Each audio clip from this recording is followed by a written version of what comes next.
Hey guys! PIEGUYRULZ here, and I am joined by, as always, my co-host MonstersReview, and welcome to the recast. Hey. Hey. How's it going, you people? I hear you have a new arm for your microphone. I do. By that I mean I'm physically lifting it up constantly. So next 2 hours it might get a little tired, but you know. Weird flex, but okay. No, anyway. I actually did get a mic arm that has springs on it and everything. So, I mean, I don't know how that's going to affect my audio quality. Hopefully for the better. I've had one of those for a long time, and let me tell you, it allows me to recline while I record things, and that's pretty sweet. There you go. What angle am I sitting at right now? Take a guess. If you guessed 45 degree, you'd be right. But, it's I like guess an airplane. 0 degree. It's 0 degree. That wouldn't like 90 degree be just sitting up in my chair? 0 degree would be laying down. Yeah. They'd just be like no. horizontal. Just like I'm like an opera singer, like that. Like. Welcome to the recast. So, this is the recast. We talk about things. Yes. And we talk about nothing sometimes, too. This week, we have 2 films that you can't necessarily... I mean, they're like rehashes of each other, but they came out, like, right about the same time, but there's some shadiness in terms of when one began production, another might have been a copy. I don't know. We've got a very interesting case tonight in the case of A Bug's Life and Antz.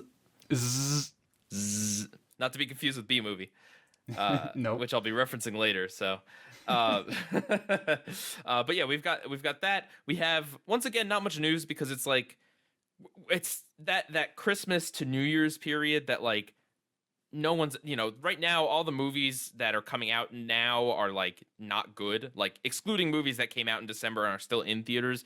There's no good movies. TV shows, like a lot of them haven't come back from hiatus or back from winter break. Like Right. Some shows just haven't like started up yet. They start in like February or like late January or whatever. Like, so there's just not much to cover, but we've got something that's exciting to a decent number of people, not me, but some people. And then we've got our question of the week as per usual again. But to start us off here, we want to announce some changes for the recast. Yes. So I believe it was 2 weeks ago that we mentioned that we're not going to be talking about, like, we're not going to be announcing 2 weeks in advance. We'll still tell you what next week's show is going to be about, so that if you want to watch along and then have seen the show when you're listening to the recast, you still have a week to do it, but we're not going to do 2 weeks in advance. As we explained, it kind of limits us a little bit, and it means that, like, if there's a last minute schedule change, either like we have to change something or we have to do a weird like bend over backwards to make things fit. So we want to get rid of that. But in its place, we are very proud to announce that the recast is somewhere around once a month going to be doing a community episode. And what that is basically we are going to pick something very, very popular, like that most people have seen, or at least most of our audience have seen, like Lion King is an example of one that we've already done, or SpongeBob, another example of what we've done. But we're going to pick, like a Disney movie would be a good example of this, that we're pretty sure, a lot of people have seen, or at least have interest in seeing again. We're going to pick that, and we're going to pick a day. And basically, Monsters and I are going to live stream the recast, and you guys are going to be our guest for that week. And we're going to do it, like I said, roughly monthly, not strictly like at the same time every month, but we're going to try to schedule these in about once every month. And yeah, it should be exciting. Like, yeah. I was thinking that we could have the normal chat going, and then we could maybe in the Discord have like a slow mode chat if people want to comment like lengthy things about whatever we're talking about, and we can kind of incorporate that in. Interactivity. Yeah. Because that's kind of what we envisioned with like the 2 weeks in advance thing, and that's why we have the viewer comment of whatever topic we're talking about. But it'd be cool to kind of get like a big organized event of that. And we've kind of kicked around the idea of live streaming. Some people seem receptive to it, so we'll try it out. I mean, I don't know. Maybe it'll be terrible and we'll never do it again. But I shouldn't say that. It's gonna be great. Yep. Yep. I am looking very forward to it, though. I think it's going to be a lot of fun. Yeah. It'll be cool to kind of get some reactions in like live time to like the news and to the question and everything. Hopefully, I know we do have on the Discord definitely at least a handful of people that are very, very into participating, and like I know we'll write some good comments and interact with us pretty well. So that is exciting. Another thing that I kind of want to announce, this isn't like a huge announcement or anything, but in 2019 we are going to make a little bit of an effort to kind of maybe get back to the roots of the recast. I know we're only like 22 episodes in. Yes. But as much as I love doing like things that have something in common, and we're certainly not going to stop doing that. Like we're not going to stop doing like 2 SpongeBob episodes that are similar or like have a similar plot structure or something. I would like to do more episodes that are like kind of like very similar to each other, like straight up rehash or straight up very close adaptation, because when we get cases like that, it's not strictly us talking about one episode and then another and then like comparing them. It's like, let's drill down into what makes certain things work and certain things not work. And I think that's pretty valuable. So, and like one of the ideas we've been kicking around, and we'll probably do this at least once, is maybe doing like a sub versus dub version where we talk about the same episode of an anime that's been localized into English, into Americanized, and then the original version with subtitles that are as accurate to what the original vision was, because I think that would be an interesting comparison. I mean, Monsters and I, neither of us are particularly like super anime people, but I've seen a decent number of anime, and I don't think you need to necessarily be an expert to do that. And I mean, I'd be open to doing other language things as well. We could potentially even do it the other way around, see if there's any American shows that have gotten like heavily localized in other regions. I know The Simpsons gets translated into like every language. Yep. But so yeah. That's the announcements. Happy 2019. Yeah, happy 2019, monsters. Woo! Yay. Another lousy millennium. Oh, goodness. All right. So, what have you watched in the year 2019? Ooh. Actually, on that topic, that quote was referencing Futurama, and because you referenced so many times in last week's episode, the late Philip J. Fry. I've seen that episode many times, but I was like, why not take it for another spin and watch it again? So I did. I totally agree with you in saying that it's probably one of the best episodes from the Comedy Central era. I think it is the best in the Comedy Central era, and I think one of the best in general. I agree in general. I don't know about the Comedy Central thing. Maybe it is. I'd have to kind of stack up the best of the best. I don't know. There is that Susan Boyle episode. Oh. Uh-oh. There's the one where we got to find Nixon's Earth certificate. There's the one where it's like gay marriage, but they're robots. But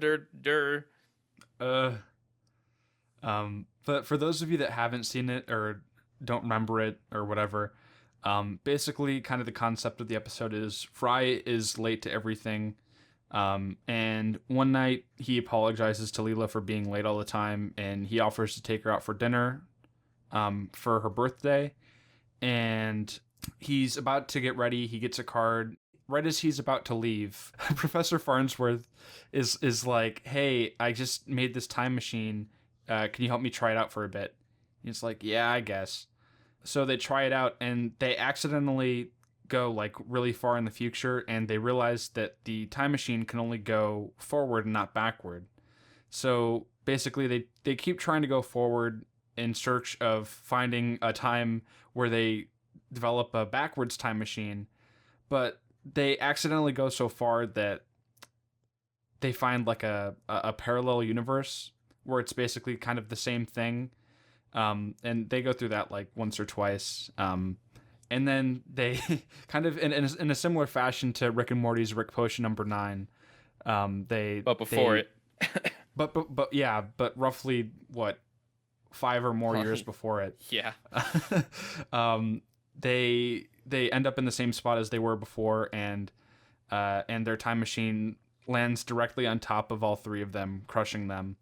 And in the end of the episode is Fry and Leela romantically standing on a bridge, as beneath it Bender is burying their remains of their duplicates. Yeah, but I don't think you're doing it justice because like there's so many great things that happen in the episode, from just kind of a bunch of gags about like, here's what it's like 8 million years in the future. Here's what it's like 200 million. Like, there's so many jokes that they go through. And then when they're like hyper speed going through the loop, because time is cyclical in the Futurama universe, like there's tons of little jokes they throw in there as well. But then the real core of it is, and I don't think you mentioned this part. You kind of mentioned that it's Fry wants to get back to go on his date with Leela. What's the thing? He leaves like a water markings on a cave. Oh, and to send Leela a message. Yeah, the cavern on the green. Yeah, and that's just kind of cool. It's one of those Futurama episodes like a lot of the great ones, kind of like the one we talked about last week, Game of Tones, where there is a real emotional, heartfelt tone underneath it, but there's still just unabashedly wacky sci-fi. Right. Another great example of that is Time Keeps on Slipping, where there's just this really crazy premise of just like time is moving by and no one can detect it. But then while that's going on, Fry is trying to like, give Layla like a message of his love. Like a lot of episodes, a lot of the best episodes of Futurama are like that. Right. As is the original finale and the actual, for now, finale. Yeah. But yeah, like you mentioned, so many of the different timelines they visit are really cool. Where like there's one where humans get enslaved by giraffes. There's one where there's a bunch of attractive women that develop backwards time machines, but Bender skips on it because he's mad that they skipped on his robotic torture future. But yeah, you're definitely right. It's a totally bittersweet episode, and kind of like a time distance thing between him and Leela. Because I did forget to mention that this entire time, because Fry never showed up to that dinner that night, Leela thought for the rest of her life in that timeline that he died at some party that Bender offered him to go to, and not realizing that until like 50 years after the fact. Yeah, and there is kind of those bittersweet layers that like the first Leela never got with Fry. Like that timeline, that's it. But at the same time, she still had a very successful future, and her and Hermes were able to like actually make Planet Express like a legit company. Yeah. Not a happy future for Zoidberg, but for like everyone else, yeah. I fired you 20 years ago. I can't do it like I used to. Also, she marries Qbert. Oh God, that's right. Okay, never mind. It's a bad future. Because he slightly resembles Fry. Oh, that's so mean to her character. And then after that, she divorces, and then he gets with Amy. He's like a partial robot. And that's like a meta joke too, because it's like, because Fry had a thing for Amy in the earlier seasons. I don't know. Yeah, overall, really solid episode. So what did you watch? On a totally different note, I saw a Netflix show that's live action. The season 2 of something called American Vandal. Oh, American Vandal. All right, I'm somewhat familiar with it. Okay, so I didn't see season 1, and like I don't usually do that, but there was a really great trailer on Netflix. Like, watch the trailer, and you will want to watch this series for season 2. And it's a mockumentary, and like the subjects are different from season 1 and season 2. So there's no spoilers for like what happened at the end of season 1, at least not that I picked up on in season 2 or whatever. So and it's a mystery. But basically the concept is that there was this event at this school where the lemonade was poisoned with laxative, and there was a poop-mageddon that happened, that like everyone was like pooping in the hallways of the school because they couldn't reach the bathroom. Oh, God. It was, and then afterwards, all these videos and pictures were posted on like Facebook with all these kids that did this tagged in them, and the person behind it is known as the Turd Burglar, and there are other poop related crimes that happen, and like, okay, so I've described. Again, this is the trailer I saw, and like I was like, all right, I gotta watch this show. Like this, the way they present it is in a very like straightforward, like as if, I don't know, as if they were documenting like a war. You know what I mean? Like the front lines of a war. It's not played for comedy. Well, it is, but in that it's presented as serious. Well, and that's right. So, but really, what the show is actually about is presenting a school and a group of kids and what life is like realistically for kids growing up or kids in high school now that have to live with the social media world. It's not and it does so in a way that is true to life in my experience. Now, it's been quite a few years since I was in high school, but Facebook was a thing, Twitter was a thing, Formspring was a thing, and Formspring was awful. Oh my goodness. It basically allowed people to ask you anonymous questions, but like everyone was just like, you should die. Like you just got death threats on it, and that's life. I mean, it's terrible. That's terrible. But as a teenager, you're just like, oh, well, everyone's getting those, and it's like, wow. But like they present this really engaging mystery and this thing that's comedic, but really what it is just, it's about the isolation that social media can kind of like put on people, that you do something on social media and then you're labeled as that for the rest of your time in high school. You're known as that person. You upload a picture of yourself like standing next to a celebrity, and like you say that like you're that celebrity's best friend, and then it turns out that you were just like, you stood in line for an autograph or something, and then kids bully you for that. Like that's and that's so true. It's like teenagers will latch onto just the weirdest thing, like the most innocuous lie or whatever, and then ridicule you that forever. And it's great because the show has like a super ultra basketball athlete, like top of the school, that gets away with murder at the school because he's the star athlete. And then it has the misanthropic weird kid that like the kids at school like kind of put up with, but he's known as the thing that he does online, and no one like really cares about him beyond that. It has like a spectrum of characters, and I mean, I'm not gonna give away the mystery, and I'm not necessarily gonna give away like the main theme at the end, but the show goes very far to paint a complex picture about everyone.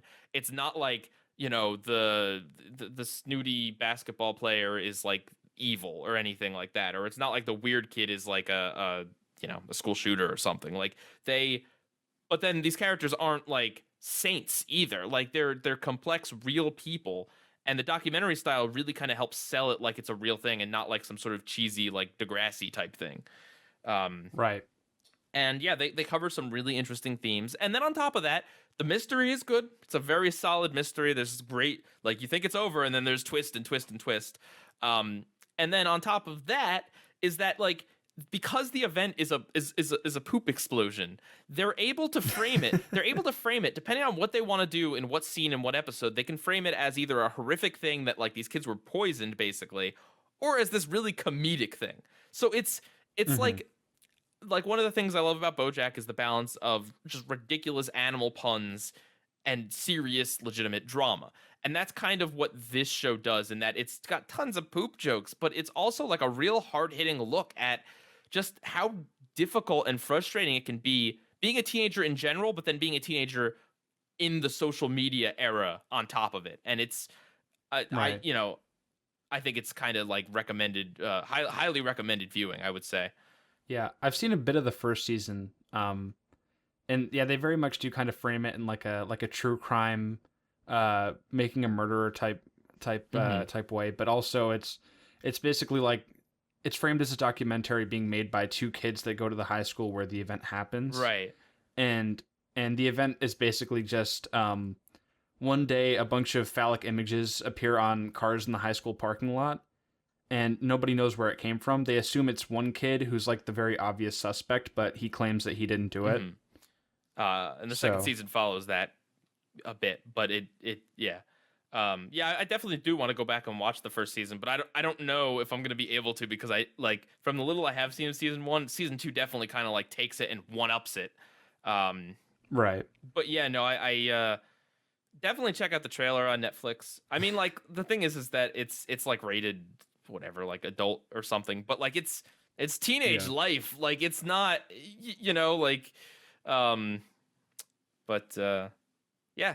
When you said live action Netflix, I thought you were going to say like Bird Box or like What? or Black Mirror Bandersnatch, because that's all I've seen for the past few weeks on social media. Yeah. Actually, the day we're recording this, a series of unfortunate events season 3 drops, so I'll probably talk about that next week. Cool. Yeah. But yeah, that's what I watched. Awesome. All right, Monsters, would you like to grace us with this amazing piece of news that we have? Yes, this very lengthy and in-depth piece of news. We're going to have a lot to debate about this one. Oh, yeah. All right, you ready? Okay. Young Justice Season 3 is premiering Friday, which is already by the time this episode premieres. So Young Justice Season 3 premiered on DC's exclusive streaming service. Not even new. Well, I guess DC launched the streaming service. I should actually take a look at that for next week. Yeah. It's called like DC Universe. Okay. As long as it's not as extended, I'll stay away. I'll check it out. Yeah. If any of you are fans of Young Justice, check it out. Maybe this will finally be the excuse I need to actually watch Young Justice in the first place. I've heard nothing but great things. Pretty good. Yeah, it's pretty good. It wasn't on your top 10 Cartoon list. Network really didn't give it the chance it deserved it, having a life on TV. Yeah. Okay. That's news. Someday we'll be back with regular news, but not today. Yeah. Okay, so... Watch there be a big piece of news drop after we record this. Yeah, like, oh gosh, I don't even know. Like, SpongeBob is coming to an end. Yeah, SpongeBob is canceled. Oh, goodness. Do you remember that rumor? There was, like, a few years ago, they were like, SpongeBob is ending in 2017. That rumor, that was like, I'm sure that was someone just trolling, but that got spread around, like, a lot. Yeah. If someone tells you SpongeBob is ending, you're you should be immediately suspicious. Even 20 years from now, you should still be immediately suspicious. Even if Tom Kenny says SpongeBob is ending, be suspicious. Yes. In the SpongeBob voice. My show's over. Yes. All right. So we do have a question from Christian Gokin on the Recast Discord server. How much do you guys think gets lost in translation when a product gets shifted to either a new producer or a new company? As another addition to the question, do you think some shows or games were made better once new people were in control of the license? My immediate thought is the Battlefront games. Oh, no. Because Pandemic made the first two, and they were really solid. And then EA got the license, and then they made their two. And they look great. That's not lost in translation. That's just like this company has bad practices, and then they just put them in this game. That's fair. Yeah. I mean, I think you have to think of it like this. It's not your baby, and people love it, but you have to make something new with it. And I think that can kind of... that's a lot of pressure, right? Because you're either pressured to...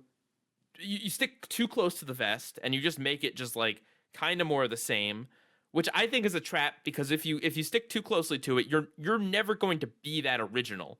Like, you know what I mean? Like, you could come pretty close. I'm not saying it's like, if you try to do that, it's always going to be bad. Like, some people might be able to carry on the mantle, but... or it could pressure you to go like so completely crazy, radically different that, people are like, well, this isn't even this show anymore or whatever. I guess like one of the one of the things that comes to my mind is Community season 4, when the producers shift to the Russos, who they're great, right? Like they made some really great things, but they didn't like when you have a show like Community that was kind of like really the brainchild of Dan Harmon. It's like, I don't know, it's like the sort of thing that only the creator really knows how to do it. Like if you have a very creator driven show, that's hard to do. And I think a lot of what gets lost in translation is just that creator's sense of humor. If it's more comedy focused, because people have different senses of humor, and honestly, some people are funnier than others. Like, it's just true. Some people have a sense of humor that's great, but not the right fit for a certain show. Right. And that's you can't fake that. Like if my sense of humor is like I hate pun, or not that I hate pun, like I'm not a big fan of visual gags. Like let's say I don't know how to pull them off. Like I'm much more like, let's do dialogue humor, right? I can't fake that. Like I can't just be like, okay, I'm gonna put this visual thing. Is this funny? Like, can someone tell? Is this funny?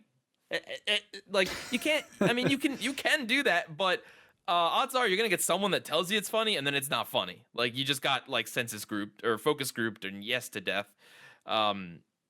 You know what I mean? Like I think that's kind of one of the hardest things, because like story wise, I feel like you don't have to have the same writing sensibilities, but if you really understand what makes certain dramatic stories great, you can emulate that, even if it's not necessarily what you truly want to do or whatever. And I'm not saying it wouldn't be an inferior version, because it might be, but I feel like that's a lot easier to pass along in translation than if your sense of humor is just different from the person who was doing it previously.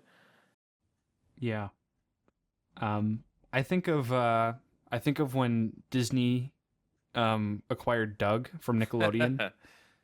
And I remember, like, I don't think I've seen too much of Disney's Doug, but I remember people not liking it as much.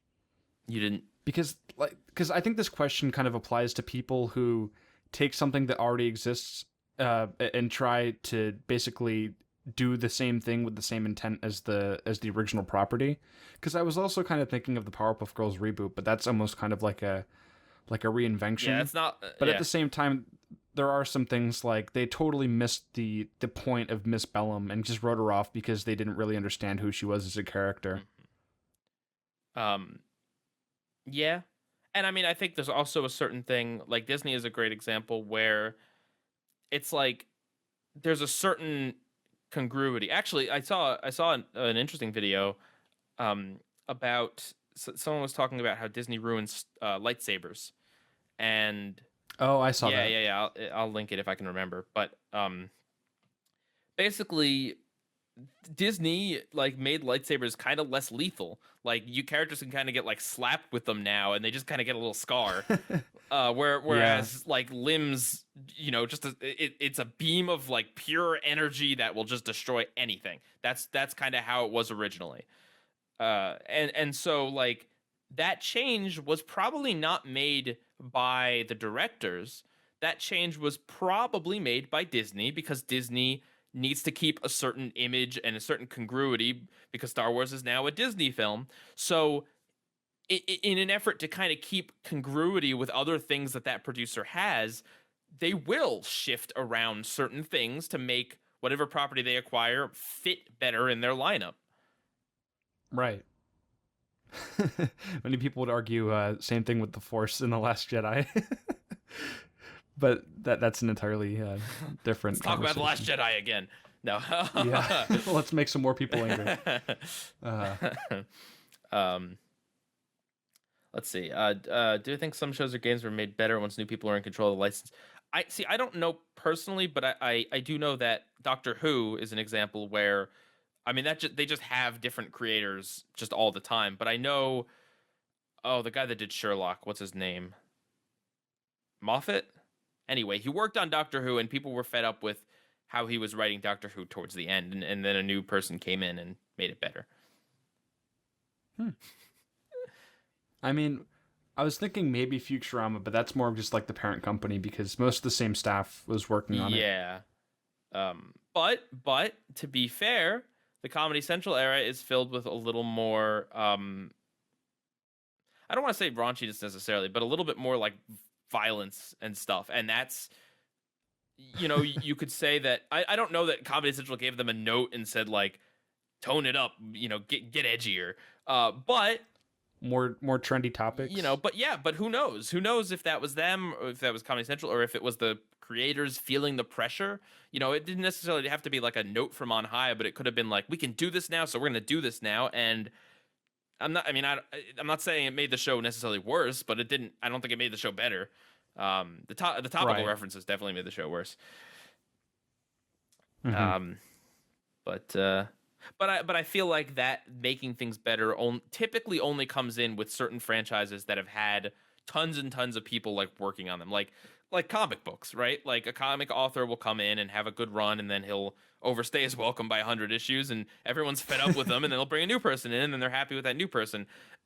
But that's the nature of comics, is that it's just like so many different writers that you know, it's no longer X person's baby anymore. You know, it's Spider-Man is not Stan Lee's baby and Ditko's baby. It's anyone's baby that can write a significantly good run of comics with Spider-Man in them. Yeah. I mean, I'm not saying it doesn't belong to the creators, but just you know what I mean. It's not the same as like the Powerpuff Girls reboot, where it's like, well, one person was in charge and now an entirely new team is in charge and they don't really know what they're doing. I mean, actually, an interesting example would be Ben 10, where I would argue that Alien Force kind of made the show a little better. I think the people working on it maybe understood a little bit better, or took the show in a direction that I think kind of fitted a little better. It made it more about aliens than just like random things happening on the show. Right. And speaking of which, next week's episode, we are finally going to have Kuro the Artist, who has survived, lived through his ordeal, and is going to be reborn on the recast next week. I don't know where I'm going with this metaphor. Much anticipated. Yes, it's Kuro's much anticipated return. And speaking of Ben 10 weirdness, we're going to be talking about the episode Change of Face from the original Ben 10, which is the one where Charmcaster wants to steal Ben's body because she thinks that his aliens will make her magic better, which, if this was Alien Force, she'd be right, because the aliens are why the magic exists. But in Ben 10, it's just, no, he's just a kid with a bunch of aliens. I don't know what that's doing for your magic. I don't know why you want to we'll get to it next week. But and then the other thing we're comparing it to is from the reboot called Freaky Gwen Ben, which is an episode where Ben and Gwen swap places for a little bit of the episode. The episodes aren't 100% like copies of each other, but they are both episodes where Ben and Gwen swap places, and there's kind of a body swap with magic theme. So those are the two episodes. Are you excited, monsters? I'm pumped. All right. Are you ready? Which movie are we going to talk about first? I think we should talk about Antz first. Okay. Antz. All right. That's the one I watched first. So, me too. Antz. Should we tell the story first? Sure. Okay. So, to understand Antz and A Bug's Life, and kind of like why two movies that are like two CG movies at a time when CG movies were not the norm, about ants featuring a main character who's kind of like neurotic and weird, falling in love with a princess ant, which is not a great love story in any way, and they travel outside and then they come back, and like the similarities are palpable. Yes. Like there's even in A Bug's Life, towards the very end in the climax, Flick and the princess get stuck in a water droplet for a second before falling down and being freed, which exactly happens in Antz. It's a bigger deal in Antz, but like the way the shots are, like they're like identical. It's a little creepy. And both of them do the like water droplet drink thing too. Although Antz has some sort of bug anus that they drink out of too, because I don't know. Yes. But anyway, in order to understand this, basically, the story is that Katzenberg, who is he's the K in DreamWorks SKG, right? Yes. Yes. So he was originally one of the head producers of films at Disney. He got into kind of a tiff with Michael Eisner, who a lot of people didn't like, who took over the Disney company in, I believe, like the early to mid 90s. And there's like allegedly Eisner didn't pay him like a bonus that he was owed. They didn't get along. So Katzenberg left Disney and was sufficiently like upset with Disney. Meanwhile, Lasseter was working at Disney, and Lasseter was friends with Katzenberg, and Lasseter was also working with Steve Jobs on making A Bug's Life and these other computer-generated films, and he was saying that, well, computer generation is the future, it's going to be great, it's going to be big, and he was not wrong. But basically, the story goes that at some point, while working on A Bug's Life or while getting along, it came out that DreamWorks was making a movie about ants, a CG animated movie, and that it was set for release around the same time as A Bug's Life. And understandably, Lasseter was like, "Did you steal my idea?" And Katzenberg was like, "No." But it very much looks like he did. I mean, I don't know that we'll ever have concrete proof, but yeah. And so there's also some other shenanigans about, like, apparently Katzenberg said he'd move Antz if Disney like shifted around their other films so that they didn't conflict with DreamWorks' other movie. It's weird. Well, right, yeah, he was upset because A Bug's Life was premiering the same weekend as The Prince of Egypt, which was like their first 2D animated movie. Yeah, but of course, like, even if Lasseter wanted to, Disney's not gonna change it just because the competitors like do this. Like, right, yeah. There's a lot of very interesting things. Like, Katzenberg supposedly kept asking John Lasseter when A Bug's Life was getting released. Just kind of like the peculiar similarities that you mentioned, where it's just kind of like the oddball, outcasted ant that ventures beyond his colony. Right, like we're not talking about like, oh, these are two movies about ants. Like, specific character and story beats feel like someone it doesn't feel like they copied the entire script, but it feels like someone overheard certain things about the movie and then used it. Right. And then also the company that DreamWorks worked with on Antz, I believe it's PDI, I don't remember what it stands for. It's like Pacific Digital Images. Probably. Yeah. Anywho, apparently legend has it that Katzenberg offered very high financial incentives for them to finish it ahead of schedule so that they could release it before A Bug's Life. Yeah. Which is, that's not fishy. No, not at all. Yeah, I don't know. This Katzenberg fellow does not sound super cool. And then they made Shrek afterwards. Well, so it's a happy ending for everyone. Well, I mean, it kind of is a happy ending for everyone. I mean, aside from the fact that, like, understandably Lasseter was very upset, and others at Pixar, or I don't, was Pixar formed at this point? Like, was it called Pixar? I guess it Pixar was around way before then, but like, it's no coincidence that he started DreamWorks after vengefully leaving Disney so that he could compete with them. Right. So they remain enemies, but the happy ending is that basically Antz and A Bug's Life both did well in theaters despite coming out very close to each other. Whereas in a lot of cases, that's like the death sentence because people typically are not going to see both. Like, yeah, is there like nomenclature for that? Like two movies that come out around the same time that have like a similar plot? Because I think I remember that happening with like Deep Impact and Armageddon in the late 90s. And then also like in the early 2010s, there was Olympus Has Fallen and White House Down, which were also kind of like in that same league. And then let's not forget something that might be on the recast in the future, Despicable Me and Megamind. Oh, right. Yeah.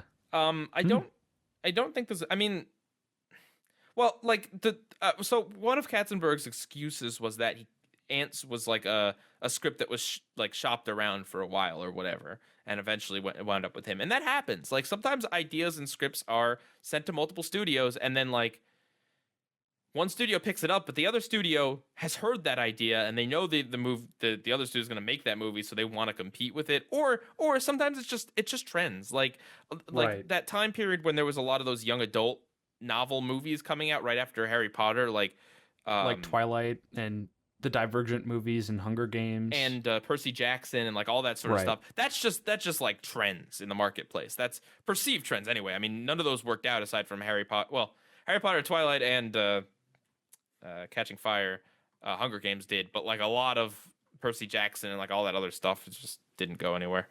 Right. But yeah, that's the very curious story of Antz and A Bug's Life. And I mean, like, I guess to give a little credit to Katzenberg is just that, like, these movies don't spring up overnight. So it's not like, I don't know, like... Well, I mean, it did say that Lasseter told him about it in 95. And that's like 3 years before either of them came out. I mean, I know that, you know, most films kind of have like a 5-year life cycle, but... Yeah. But I mean, that's... It's so crazy, too, because, like, why... If you wanted to compete, like, wouldn't you make a movie that's, like, the antithesis? Like a movie that no, like, I'm serious. Like, you know, like, what is the 90s marketing for video games is, like, Sega does what Nintendo don't. Like make a movie about, like, what's bigger than a bug or something. Like, make like a spider movie or something. Like, something that's, like, you know... Hoppers. Yeah, we eat ants for breakfast or something. Like, Battletoads the movie. Yeah. No, but, like, seriously, like, because could you imagine, like, the kind of marketing warfare that could go on where it's just, like, you just throw shade because it's like, oh, you're going to make a movie about ants? Well, we have something about a far superior animal. Right. Why would you make a movie about ants as well? Ants. It's so weird. There's so many weird things about... It's also weird because, like you mentioned, like, Katzenberg said that it was, like, pitched to him on a couple few occasions, but, like, the Disney one is partially based on the Aesop fable, which is also partially based on, like, an early Disney animated short that's based on the fable. And then also there was, like, a movie in the 80s that was supposed to be made by Disney called Army Ants, which has, like, a striking resemblance to the narrative. So there's a lot of history within Disney, but, you know, DreamWorks just kind of popped out and it's like, we're making a movie about ants. Yep. I mean, I guess DreamWorks kind of did what I was talking about in Shrek. I mean, Shrek is basically like, screw you, Disney movies. Yeah.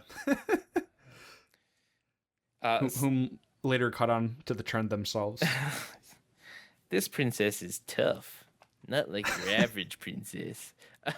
Rob Schneider is a princess. Rob Schneider is boopity boo boo. All right, but anyway, so let's actually talk about Antz. Yes. Okay. So this is a Woody Allen movie, and by Woody Allen, I don't mean like he directed it or wrote it or did much, but he's the main character, his voice, and there's some things that are like intrinsic to Woody Allen movies in this, even though he didn't develop it. Like, apparently other people that have worked on Woody Allen movies were in this.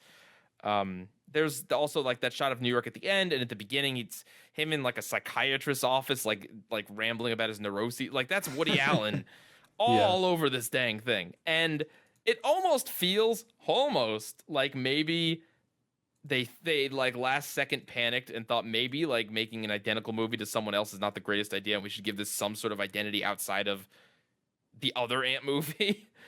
And so Woody Allen, I guess to give the plot, I mean, we kind of already did when talking about both, but the plot is that Woody Allen plays this Aunt Z who is sick of living a life of being told what to do, being one member in the colony of millions, and he wants to find his own way in life.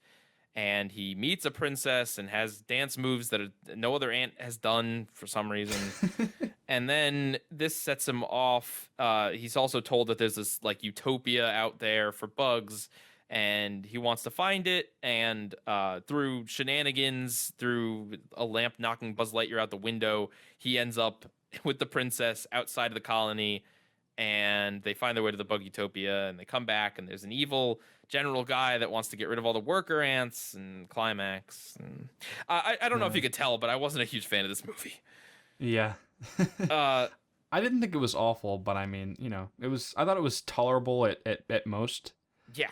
That's where I felt with this one. I will say the one joke that I actually laughed at, there was literally one where there's a joke where Z goes to his like muscular worker or his muscular soldier friend in the middle of the night and is like, we got to switch places. I got to pretend to be a soldier. And the guy's like, You can get in trouble for talking about this. And then it kind of zooms out and you see like all the ants around them in their other beds are like listening in. And then he says, you could get in trouble for listening to someone talk about this. And immediately everyone just slams down back in their bed to go to sleep. That was a very good visual. That's one of like the only visual gags in this movie. This is like a talkie movie. Right. This is not we'll get to it, but A Bug's Life is visual gags, bug puns galore. And this is like, listen to Woody Allen's stand-up routine for an hour and a half. Right. Okay. As a creator, I have no problem with Woody Allen. I honestly I think that some of his movies are very zeitgeisty and very, I don't know, they might seem a little weird now, but like in their time, they were very much capturing the culture and capturing a certain vibe. And I think that he was a decent filmmaker. Or a good filmmaker even. However, Woody Allen as an actor playing a Woody Allen character in a movie that's not a Woody Allen movie is the most obnoxious thing. Like, I hated this character in this movie. Yeah, he wasn't a very likable leading man. No, he was so smarmy. Like, it wasn't. There are movies where the character has a dream beyond the colony or whatever. Remember how I said I'm going to mention B-movie later? Well, here we are. Yes. We could have done a recast with this in B-movie, to be honest with you, because it reminded me of Lion King 1.5 too with Timon. That's true. But with Timon, it really felt like he wanted to find something and that he sought out adventure. Woody Allen over here, he wanted to find the utopia, but he wasn't going to actually go do it. He just got accidentally flung at a trash chute and then just kind of coincidentally stumbles across it. He is not an adventurous soul. He is not a brave soul. He is not... As evidenced by the war portion. Yeah! He's a war hero because he hides the entire time. He's pathetic. And accidentally kills the termite. Yeah, he isn't likably pathetic. He's just neurotic and annoying. I don't know. I really... Pessimistic, yeah. And that's the whole movie. He doesn't stop talking. There's a lot. The princess or someone has a joke about don't you ever shut up? And he doesn't. Yeah. Yeah. Other than that, I would agree with you that it is a passable movie, just an okay movie. But he really brings it down for me in general. Right. The one standout thing to me that I really liked about this movie was Christopher Walken's character. Who did he play? Christopher Walken was the kind of right-hand man to the army guy. He's the only ant that could fly in this movie for some reason. Oh, Cutter? Yeah, Cutter. Yeah. Not a very traditional Christopher Walken performance in that he wasn't hamming it up in any stretch. And it's an animated movie, he could. But no, he kind of plays the kind of quiet, maybe a little disturbed from the war type. But throughout the whole movie, he's just kind of serving the evil general guy because that's what ants do. And then the princess tells him at one point in the movie, haven't you ever wanted to not follow orders and do your own thing? And then in good writing fashion, he doesn't immediately flip right there. It takes for him to see the Z inspires him a little bit with his trying to escape at the end. And that's kind of what triggers, I was going to say what flicks him, but what triggers him to act and to change his mind. And I thought that was a pretty well-written, nuanced kind of perspective in this movie of obnoxious caricatures. Yeah. Yeah, no, Cutter was pretty cool. Cutter didn't need to be in this movie, and I think that's kind of what makes him impressive. He is not a there because he has to be there role like a lot of the other characters. I do think at the end, though, they kind of at the very end of it, when the villain, or should I say the general, the antagonist, gets overthrown. Did you just say antagonist? That was an unintended pun. The antagonist. But when he basically gets overthrown and victory for the ant colony, they just kind of disregard it afterwards. It's a very quick resolution. Yeah, it's not anything at all like what happens with the other villain in the other movie. That's yep. Memorable. I don't even really remember what happened to this guy. Did they throw him in the water, or did they just kind of knock him over? To General Mandible? Yeah. I think they just kind of like topple over him. Yeah. Huh. Okay. But yeah, no, like at the end of it, I wrote this quote verbatim, but it's basically as it's doing the push out into Central Park, it's Z saying, you know, it's your average boy meets girl, boy likes girl, changes underlying social order story, and that's pretty much the love plot between Yup. him and Princess Bala. Like I said, I like B movie better because at least Seinfeld isn't obnoxious to listen to in that movie. Yeah. He doesn't have a grating voice, and he doesn't he has I don't know, a personality that isn't just obnoxious muttering. Right. And at least B movie's absurd. At least his love plot is with a Right. human, and they play up how absurd it is. They're aware. In this Yeah. movie, oh, the love story. I will say one couple I did enjoy in this movie were the Wasps, although they had a very short screen time, amount of screen time together. I did think that they were funny. They're kind of like these pretentious wasps that are, oh, we're so high class, and oh, these dirty ants. I'm very philanthropic, so we have to clean them off. I thought that they played that out well. I didn't find it funny, but I do agree that it was all right. It was interesting. You were kind of not sure, like, are these characters going to be antagonists or what? Right. And then and then one of them dies. Yeah, one of them gets smashed, unceremoniously moited.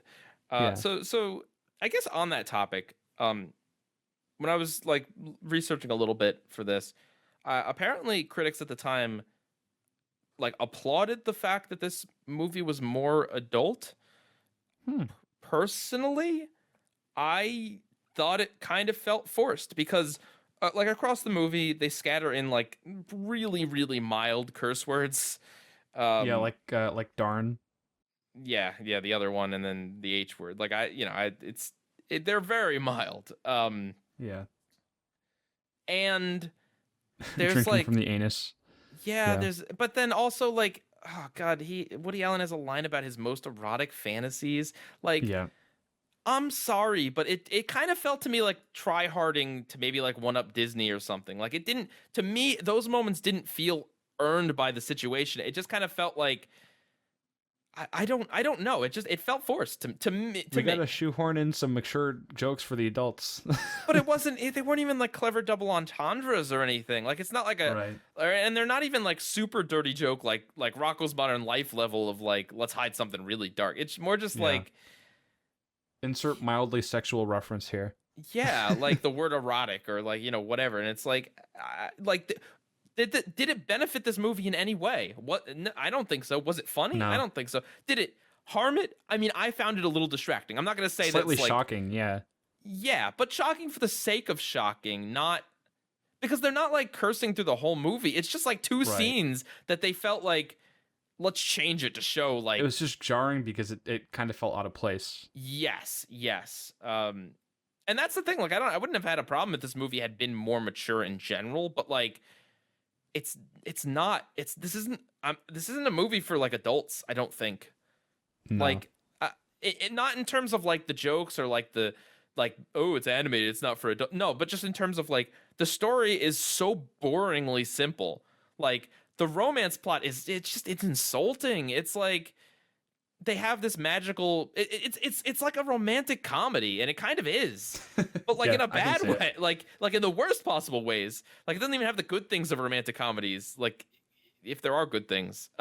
Yeah, because it's just like he has magical moment with this girl who's really nice to him, and then like she's kind of a jerk to him, and then he holds her hostage, kinda. He kidnaps her. Yeah, he kidnaps her, and then like puts his hands all over her. And, like, she calls him a creep, and it's like, I mean, okay, well, first of all, it's Woody Allen, so that adds an extra layer of uncomfortableness to this.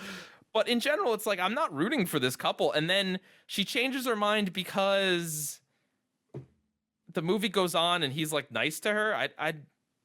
Yeah. I don't know. It's not. Like, I found the soldier and Azteca to be, a more interesting Weaver? love story. What? Yeah. Yeah, Weaver. I'm surprised you remember these names. I don't. I just wrote them down. I remembered Azteca. That's an interesting name. Yeah, But to be Jennifer fair, Lopez. like she doesn't do anything in the movie. Like she's there to kind of be the, oh God, they're like the B couple. It is a romantic comedy. Yeah, and then there's Barbados too. Yeah, And I only remember that name because he said it like 20 times. yeah. Oh yeah, is Barbados the one that dies? Yeah, Danny Glover. Yeah, that was weird. Yeah. And he also like I didn't notice this when I watched it during the first time, but I went back and I remembered because like the last words he says as his head is lying there, he's just like, "Hey, make sure you make your own choices," because that's that one idea and one theme that this movie hones in on so much, like uniqueness, standing out from the crowd. Are you monsters? Are you ready your own for choices. Are you ready for me to just destroy this movie? Yes. No, because I have a criticism that I think on like a film level, not necessarily on like I'm enjoying this like a popcorn flick, but on like an actual cinema. The whole message in this story is stand out, be original, don't do what you're told. What is the climax of this movie? The climax of this movie is Z commanding the other ants that we have to work together, we have to be a team, you have to listen to me, we're gonna make a bridge and get out of here. Now, in fairness, that's not a bad message of like teamwork is important, but that's not what the movie was about. To have your climax should be a test of what the core theme of the movie is. You know, Nemo being able to escape the net without Marlin's help, Marlin being able to let him go. You know, like the characters trusting Flick to save the day. Like that's this is what a good movie does. They puts the theme to the test. This movie is, well, I don't know. We got to have a climax, so let's have them climb. Ooh, axe. Yeah, and they kind of push it at the end where like he's at the bottom and he's like, "Oh no, we don't have enough ants to break through the top," and then it's Z that ends up by climbing all the way up the ladder and then punching into the ground. Yeah, and climbing on top of everyone else. That is not a climax that fits your theme in any way. Your whole point was to get away from the crowd, to be original, to not listen to orders, and the day is solved by orders and teamwork.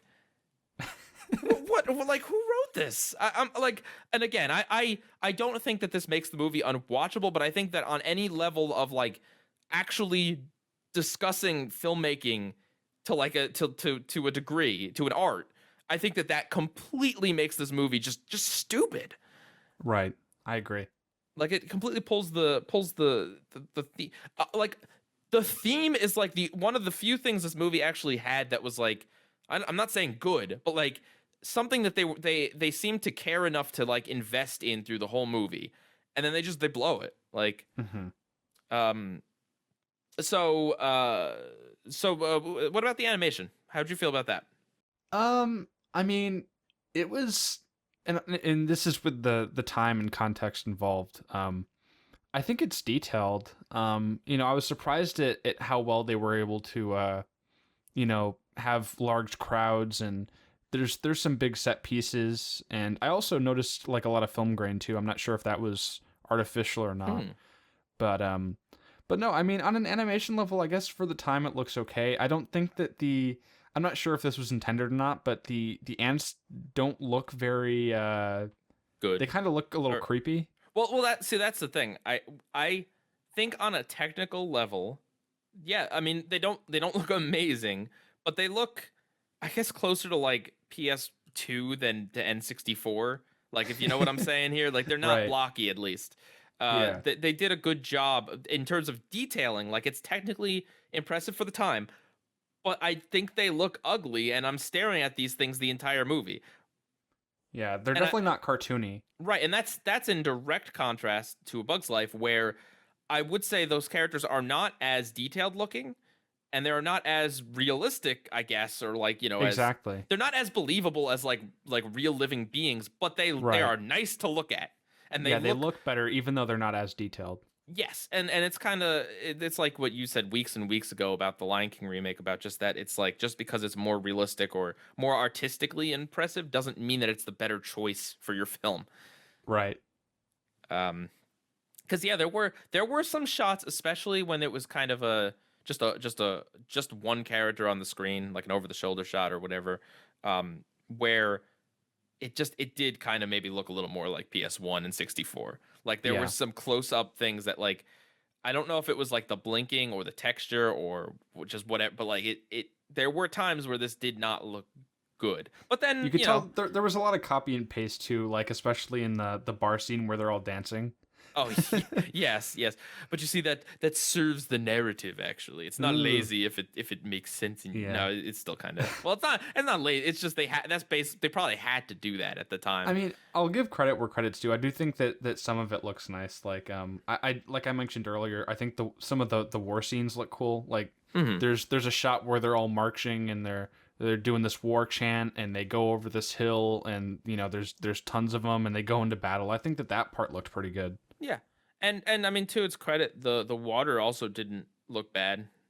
Like, water can look very bad in early CG, early 3D, but it didn't look too bad here. And then I mean, like the shoe scene, which I guess is is that like the most iconic thing from this movie? Like I remember, I'm getting a memory. I think Cartoon Network aired this movie.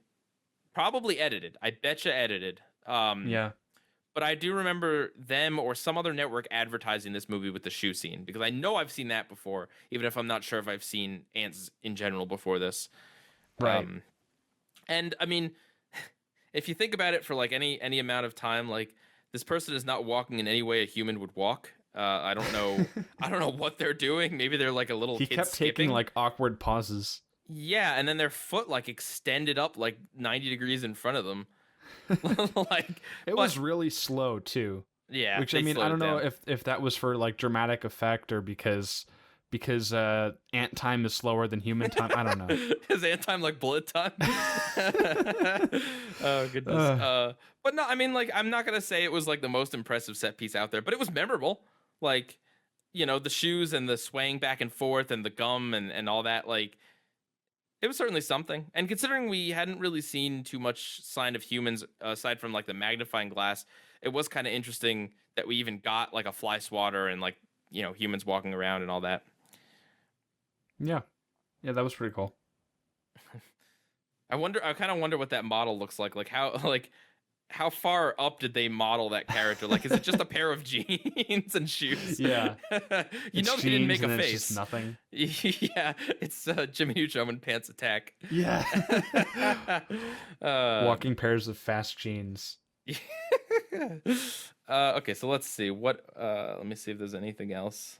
Oh, I took note of the fact that there's certain points in the movie where he encounters large heights and like a big drop and he gets fearful, yet there's also numerous instances where he falls from grand heights and has like no severe damage whatsoever. Yeah. And again, that kind of goes back to the fact that he's not a hero in this movie. And like, I'm not saying every character needs to kind of like evolve to become like a Superman type, but like, right, he's not, there's no particular reason why it even needed to be him. Like, he's special only because he cared about doing something for himself, but he seems to only be motivated by like, I don't know, like neuroses and mental illness instead of like a genuine like, I feel like I want to do something greater. You know what I mean? Like he's motivated by like being more pathetic than everyone else. And that's weird. That's a weird choice.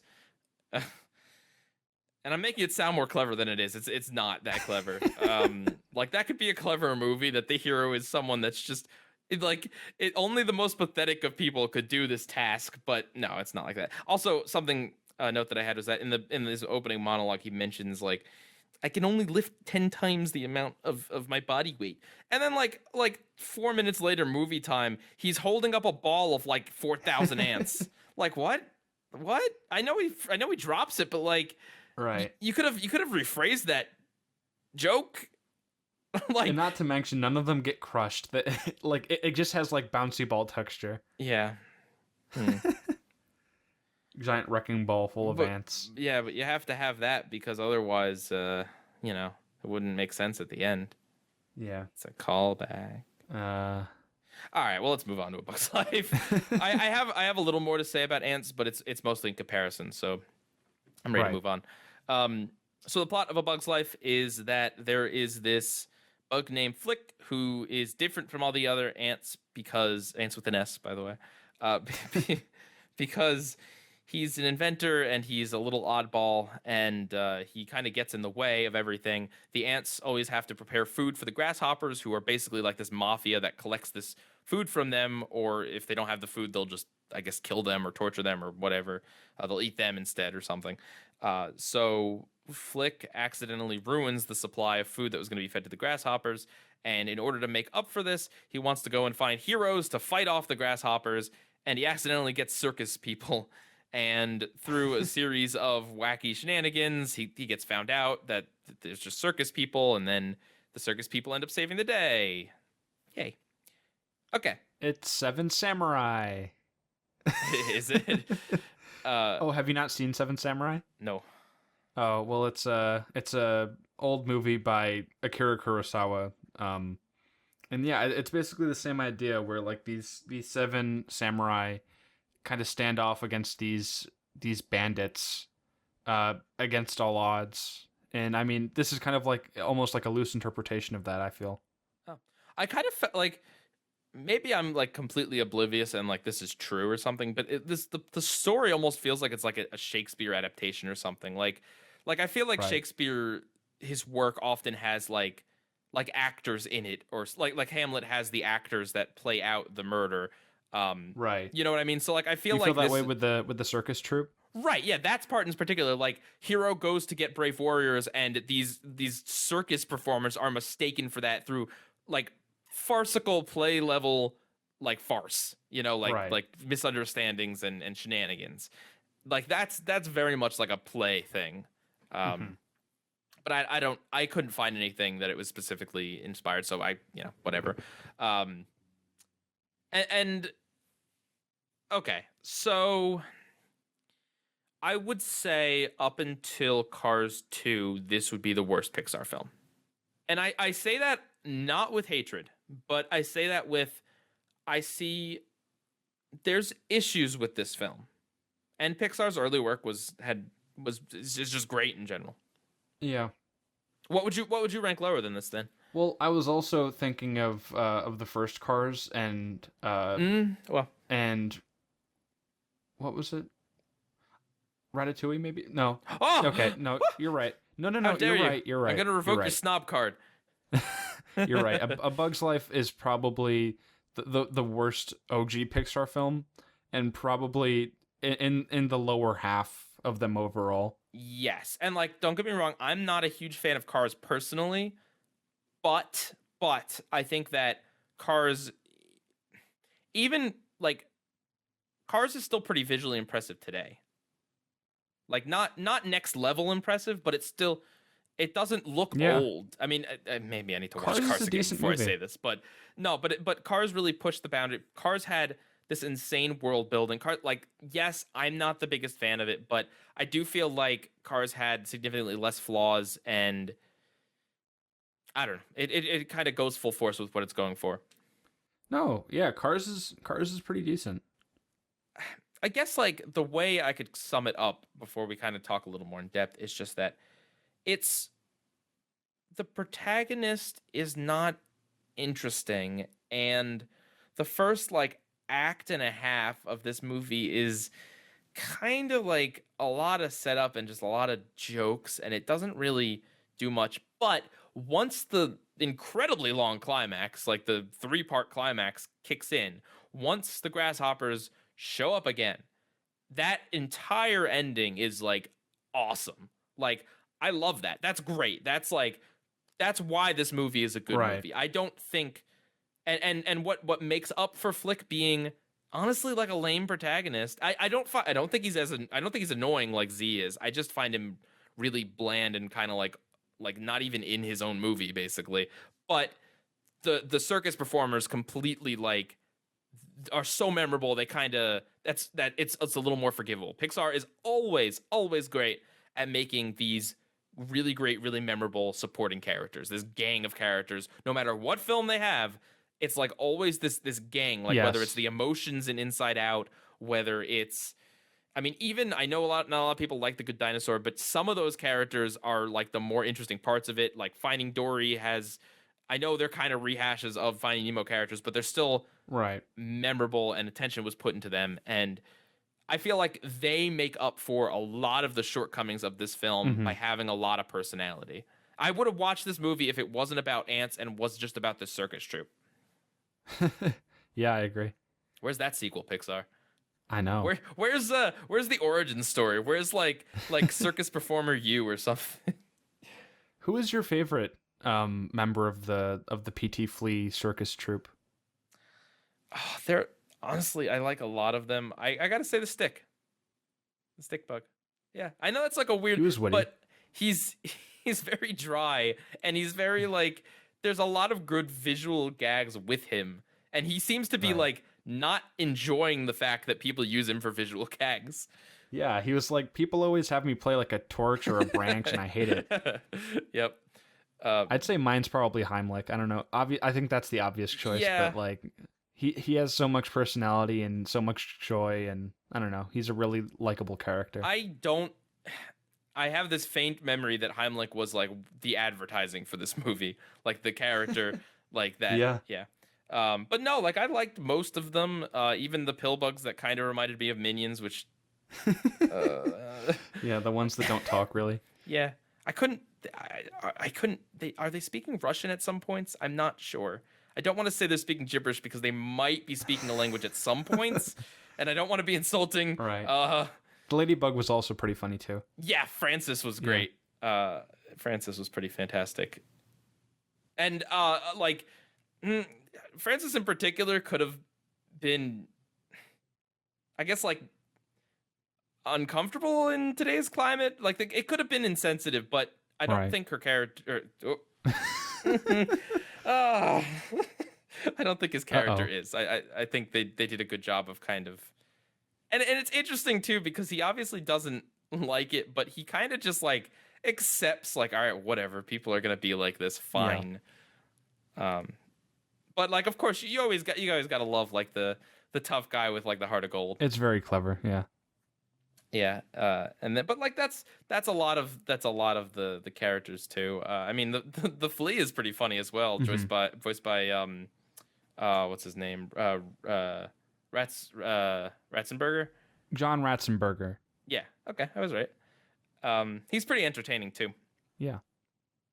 Well, what do you think of this movie overall? I think it's mildly entertaining.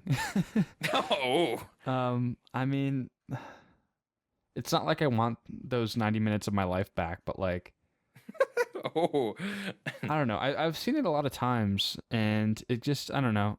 When you stack it up next to everything else that Pixar did, and I mean, I have a lot of background knowledge on this movie, and I know for a fact that it was a big stepping stone in terms of Pixar developing their technical side of things.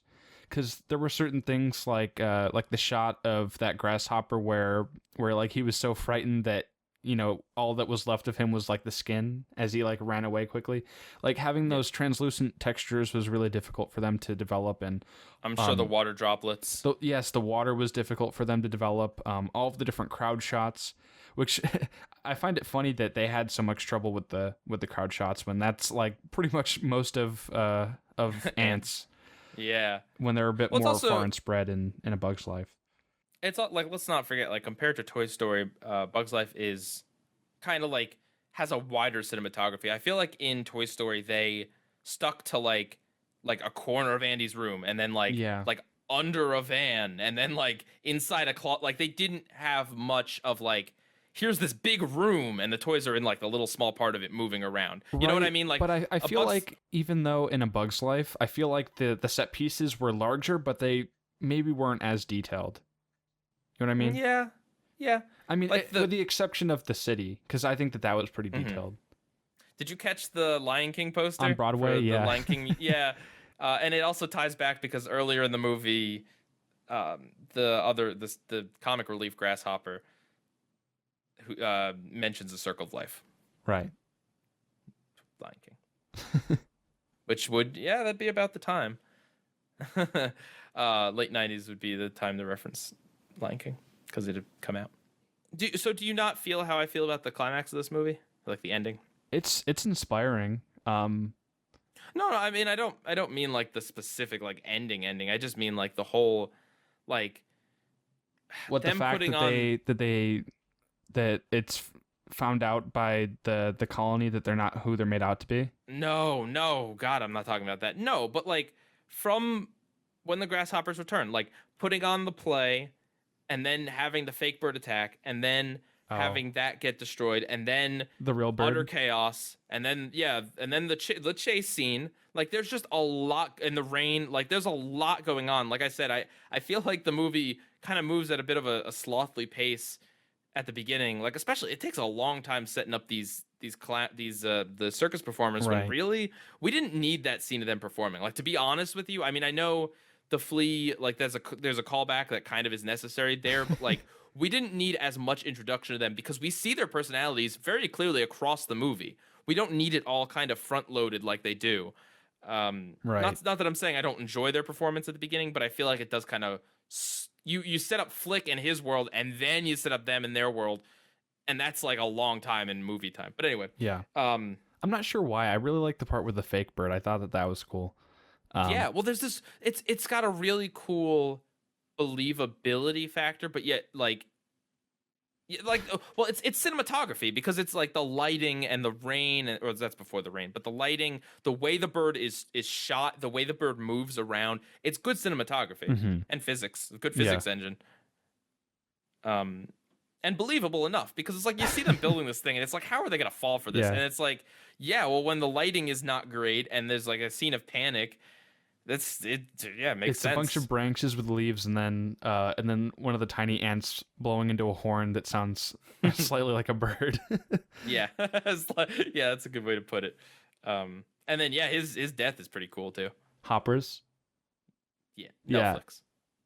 Yeah, Hoppers. When the actual bird pops out. Oh yeah. And he's like, "Is this another one of your tricks?" And Flick's like, "Yep." Yes, it is. I was half expecting that obnoxious thing where like the hero would be like, "No, I'm being serious this time. It's really right behind." Like, no, fool him. How funny would it have been too if he was like, "Yep, it's another one of my schemes." And he just plays it off all cool, and then the bird goes after him. Oh man. This movie is Randy Newman in full force. Yep. You know, it's like it's a tough thing because I'm sure in its time this like really whimsical, like feeling light as a breeze music was like, oh, so inspiring and fresh because it's only been in Toy Story. But at this point it's like I feel like there's like a generic Pixar soundtrack that this movie is set to. And that's of course like not this movie's fault, but it's like I don't know. Did you find it like particularly noticeable, the music? Oh, I found it noticeable, but I have a soft spot for it. I mean, I don't dislike. But I feel like it's not supposed to be noticeable. It's a soundtrack it's supposed to be like a part of the environment, like a chill day. I you can definitely tell it's Randy Newman music. Yeah. So how about the animation here? Well, yeah, like we said, I don't think it's as detailed as Antz in terms of just, there's not as many, detailed textures. I think it's a lot more flat. I think it's more colorful. With Antz, I just remember a lot of browns, whereas with this... It's brown ants in front of brown dirt tunnels. Right. Yeah, with this, there's a bunch of green hues, and all the ants are kind of like a bluish purple, and all the different colors of all the circus troops, and I forget her name, but the wife, Gypsy? Yeah, the one that flies. Gypsy. Like her wings were more beautifully colored. Yeah, I agree. I mean, I kind of said it already, but just I guess on a technical level, I do think that maybe Antz is a little more impressive, especially if it was done under more time constraints. Like, but I would rather look at A Bug's Life. Like, it's just kind of sad but true. Right. I mean, I guess maybe if you make things ugly intentionally, people won't look closely enough at them. That was another thing. I didn't say this when we talked about Antz, but I have this big note that like this could just be me, but I felt like the mouth movements were off for like everyone all the time. Like it took me and this could just be because it's Woody Allen's voice, but it took me a long time before I really like associated that voice with that character. Right. We first hear a narration before we even see the character. So I feel like that might have something to do with it, and the limited animation might have something to do with it. But it just kind of, I don't know. Like I didn't feel like those characters Matched and their voices were voices. matching up. Yeah. Yeah. Whereas they did in Bug's Life. I didn't have any complaints against that. Right. And even though Bug's Life is not as ambitious, I would say I don't think there's as many times where it's kind of like there's like those moments in Antz where it's like, ooh, this one shot doesn't look good. Yeah. Like I think A Bug's Life is consistent at least. Yeah. I think that A Bug's Life was detailed when it wanted to be. Yes. Like I will mention the where they show the Pizza Planet truck with that trailer sitting up on the hill, like that looks fairly realistic, I'd say. Yeah. Oh yeah. And then they reused it for Monsters Inc. Yeah. And the Times Square or whatever square, whatever bug pun you want to come up for that. Like that was very detailed. Yeah. That was not just like some generic cityscape background. The bustling metropolis. Yeah. A kid you know removed my wings. that's another thing too. In Antz, when you get a lot of those close-up shots, or even just in general, when they're outside of the hive, it's just like generic blue sky. Like with A Bug's Life, you see the tree in the background, you see tall grass. Like there's more to the background than just like blue and white clouds. Like I feel like a lot of Ant's sky is that, which also raises a lot of questions as to like how they can't see certain things. Like there's no fog, so how did they miss that they're in in Central Park? Right. I do remember though distinctly a lot of the backgrounds looking very painted, kind of like I don't know, very puffy. In A Bug's Life or Antz? In Antz, like yeah, it looked like there were was a few filter. occasions where they had like a pink sunset. Back to A Bug's Life. I honestly also like Antz. I didn't really find this movie funny. Like I appreciated the puns 100%. Yeah. Like I enjoyed them, but I didn't. I laughed. I laughed when Heimlich was carrying the stick bug and then went through a tree and then was carrying a stick. That got me. Yeah. Because it's like there's so many stick puns leading up to it, and then they just hit you with that.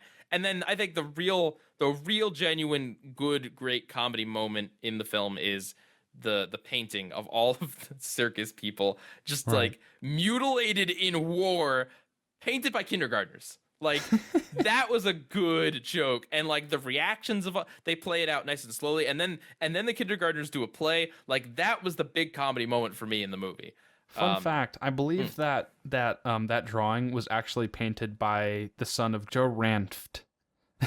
Yeah, like his young kid, supposedly like drew that. He was the voice of Heimlich, and he had a lot to do with Pixar. But yeah, that's pretty cool. Yeah.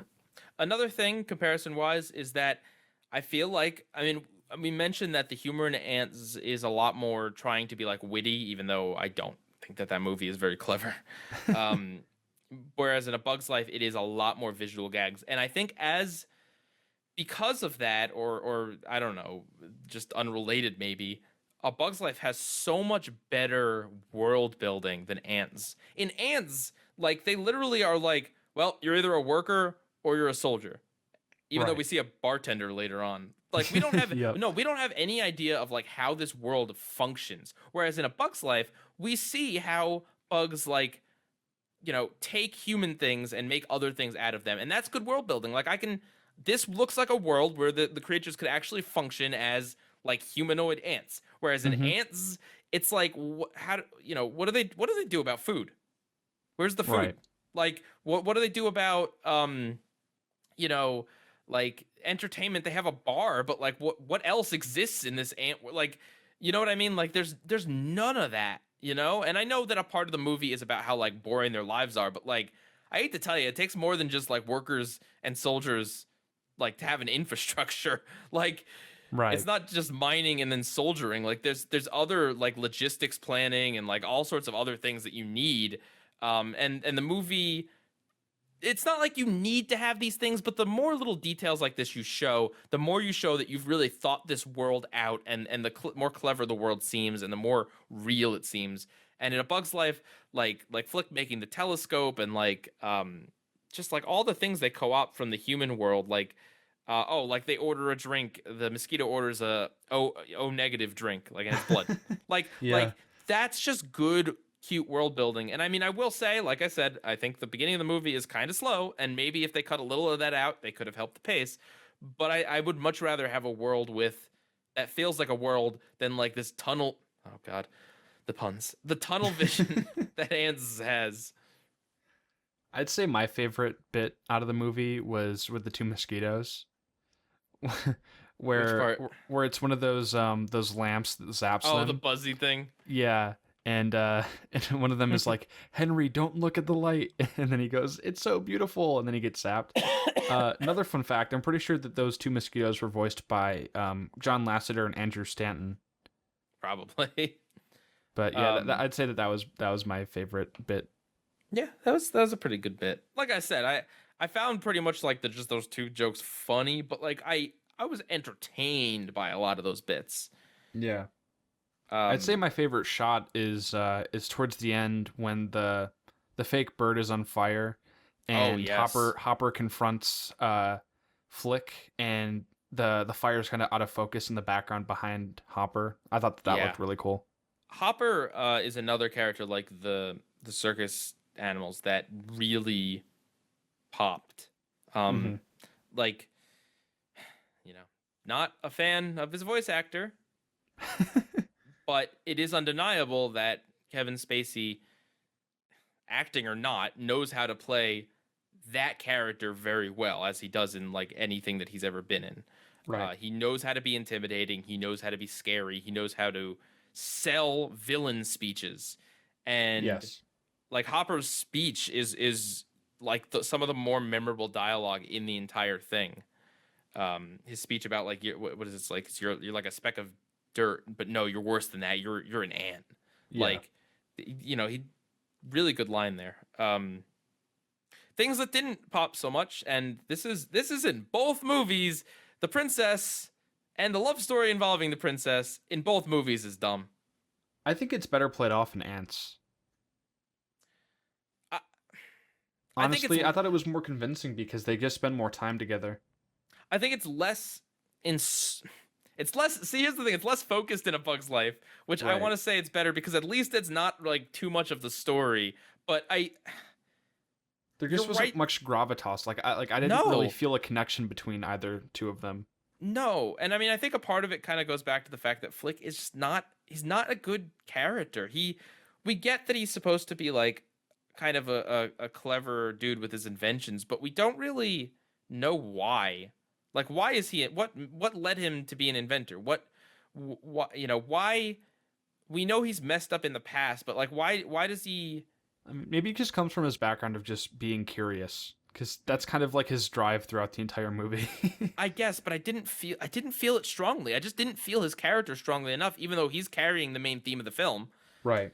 Like, I just feel like he's such a milquetoast protagonist that just doesn't rub off on me. He didn't annoy me, at least, but he didn't rub off on me. And I feel like, but yeah, like the love story in A Bug's Life is essentially the princess is like has had it with Flick. She's just like sick of his incompetence. And then the second he does one thing like kind of right, she's like, "Oh, I didn't realize you were useful." And then they share a romantic moment. It's like, what? Like, that's really then they're just a couple. That's just kind of like insulting to men and women. That's insulting to relationships. Like, that's not how humans or ants work. Well, maybe that's how ants work. Yes. But that's not how film writing, script writing works. Like, that's not... Your heroine shouldn't fall for the hero just because he's not a complete screw-up. Like, what is endearing to her about Flick? Other than that, he's gonna save the day. Like... I think it was an Antz where the character was like, I think we're gonna start off small, have like a few million babies. Yeah. Well, there's that aspect of it that they don't explore. Thankfully, is that the general wants her for babies. In a almost kind of forced marriage. Well, definitely forced marriage. Anyway, the love story in Antz is essentially rom-commy, I hate you. I hate you. Well, actually, no, sorry. It's meet cute, followed by you suck. You suck. No, you suck. Huh, help me. I'm in troubled situation. I helped you. Now we're getting along. Kiss. Love. At least they don't get married at the end of the movie. Oh, no, wait, they do. Oh, never mind. He says that they're thinking of having kids. Yeah, never mind. Yeah. Maybe they don't marry. I don't know, but having a ton of kids is like worse. Yeah. It's bad in both. Like it is. It's insulting in both, I think. So, which movie do you think has the better villain? I'd say Hopper is better. Oh, 100%. Yeah. Yeah. The grasshoppers are scarier. Like it's. Mm-hmm. I mean, I'd say that the General has a more interesting motive in theory, but he's not focused on enough, or the movie's just not good enough to make it. You know, like his thing is that he wants to get rid of the worker ants because he sees them as weak, which is like, first of all, it's like, well, then who's going to do the work? Like, what do you, you know, but whatever. Well, okay. He wants to start a new one. Yeah. He wants to have his army of super guys, and he's Thanos. He's like anti-Thanos because it's not a random lottery. It's selection. Natural he wants selection. to eliminate everything. He just wants to be alone with all the buff men. Listen. Which film are we talking about? Anyway, I don't know. I mean, it's interesting because it's like he's kind of a villain because he wants to do that, but at the same time, he's played off as very cunning, and he's like on their side. Like, you know, like he doesn't really do anything antagonistic beyond just attempting to murder a bunch of ants, which in part he does with some of the soldier ants. That's all. Whatever. Just yeah. Only a pesticide. But but yeah, no, like I feel like in theory, but yeah, Hopper is again in part thanks to the performance and just how scary it can be in this movie. Like I know a lot of kids were afraid of this character, and that mentally deranged grasshopper. Yeah, man, he was pretty cool. Yeah, and the comic relief. Oh my goodness. Who later becomes a member of the circus troupe. Yeah, a fitting end. Yes. Well, yeah, and then Hopper's a better villain, just period. But they are not like entirely dissimilar from being like menacing bugs that want to destroy the ants and want to take advantage of other ants. You know. One thing before we kind of finish up with comparisons, the last thing I want to say about A Bug's Life is that one of the really nice little touches I like that kind of goes with the theme of the movie, which I think is a sweet theme. I don't think it's like utterly destroyed like Antz's theme is, but I don't think it's really, you know, too good, like too well done, other than just kind of Flick giving speeches about rocks being seeds. Like, yes, everyone has potential, sure, but like that's not really shown off too much in the movie. But anyway, I like that the mechanical bird does not fail because of Flick or anything that he had control over. His plan worked because that's the theme of the movie, is that he had an idea and he worked it out and he had the potential and he did it and it was great. Like, I feel like if they had the thing just fall apart or something, it would have been the antithesis of the theme. It would have been like, well, he had a good idea, but again, like everything, he screwed it up. So no, he's just a screw up the entire time. I like that it's just complete, like random freak chance that the flea's going to come out and just assume that, you know, he can do this burn routine, which is funny too, because you're not expecting that. Yeah. So I thought that, I know it's like a little thing, but it's like, that's what makes good scripts is caring about those little details and working them out so that things happen in a certain way. His plan failed, but not in a way that goes against your theme, not in a way that makes the character look a way that you don't want them to look. Yeah, I agree. So let's see. There's just so many parallels. Yeah, the word suicide is used in both in terms of like a plan. Like in Antz, they say it's a suicide mission, the war, and then in A Bug's Life, the princess calls it suicide for Flick to, or for them to like run, or one of Flick's ideas. Yeah. It's just like weird choice. They use that specific choice of words. Okay. In addition to them both having like a princess, And a queen. Yeah, that's what I was gonna mention. In addition to it just being like a princess with like a dorky guy, it's also the queen passing down her reins to the princess. Yeah, and the queen being utterly useless in both. Right. I mean, like, I don't just mean like I mean like as a character too. Neither of those queens do anything in these movies. They don't. Like they utterly like to make they just the queen sit even there and tell the princess what to do. Right, but like not even because in Antz, like the whole point is that the general is basically the rulership. So the queen doesn't do anything. And then in A Bug's Life, there's like a whole council of people. So like they get like more lines than the queen even does. By the way, I don't know who the queen's voice actress is. I just know that she plays Jimmy Neutron's grandmother. In A Bug's Life? Yeah. It's Phyllis Diller. Oh, maybe not then. Maybe it's a similar voice. That is Jimmy Neutron's grandma, by the way. Oh, cool. I was right. She has a distinctive laugh. Yeah. But I feel like, I guess both of these movies, and this is probably true, both of these movies were probably made more on the end of technical specs. And that's that. Like, I mean, I'm not saying that A Bug's Life story is awful or that Antz is like a terrible, utterly like terrible movie other than for theme reasons. But like when you look at what happened next for these companies, like Shrek, Monsters Inc., Finding Nemo. Yeah, in A Bug's Life, they have trouble developing water droplets, whereas 2 movies later, they're developing a movie that takes place in the ocean. You don't have to make water droplets if everything's underwater. Mm-hmm. Yeah.